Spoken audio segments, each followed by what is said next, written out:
Okay, lawn fans, are you ready? So, had a little bit of a scare hit me here. Today's Monday, so Saturday when I cut last, I started seeing scalp lines in the lawn. I'm coming up on the 4th, and you guys know that's my big day. Last year's gonna be hard to beat, but I got worried. I was like, man, where are these scalp lines coming from? Well, I'm using my buddy's California trimmer this year.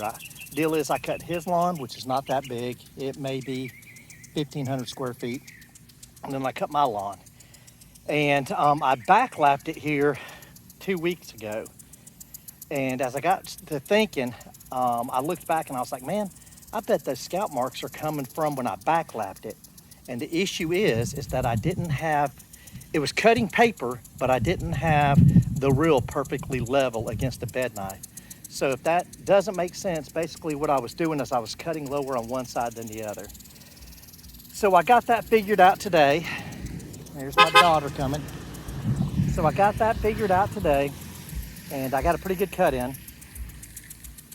At this point right now, I'm not gonna bag. I'm gonna put the clippings back out into the lawn, let them break down and feed the lawn some more.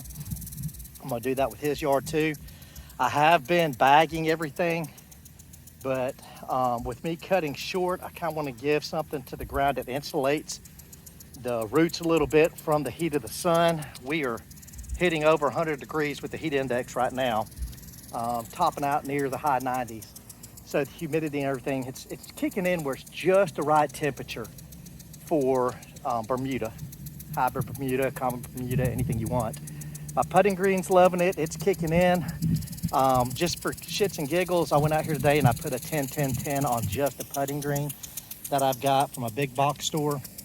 You can't really see anything right now because it's in the shade. But I've noticed just since this hot weather started kicking in about, I don't know, 5 days ago, that everything is growing really nicely. Humidity, heat during the days, staying in the 70s at night, a sharp blade and watering it. Hey, you saw that sprinkler going on the putting green just now. I'm watering that 10-10-10 in, but I'm also gonna do the rest of the lawn, just what they call a,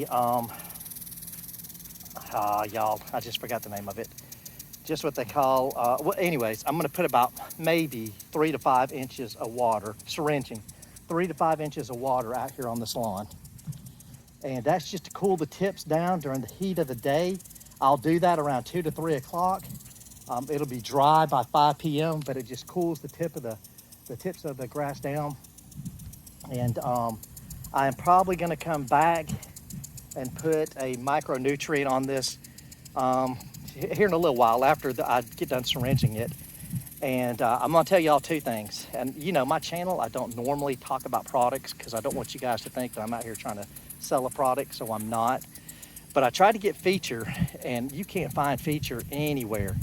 And so I went with Main Event, and I got it in, and I'm gonna put it out. And I'm not sure what I'm gonna get out of that. It's a 600, but it has all your micronutrients in it. So I'm gonna wait and see and roll the dice on that. But I'm looking down at my turf right now, and I scalped it pretty good when we got back from vacation about a week and a half ago. And so I see some brown stems in the lawn. I don't know if this will pick up on my video, but there's green on top of that. So I'm thinking I'm still seeing some signs of the scalping, but I'm pretty sure, say hello. Hey, lawn fan. So I'm pretty sure that this thing is gonna be popping for me on July. I'm just not sure if I can hit as good as I did last year, as well as I did last year.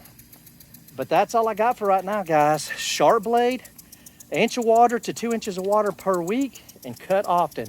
That is the key to a good lawn. Bermuda Brian, out.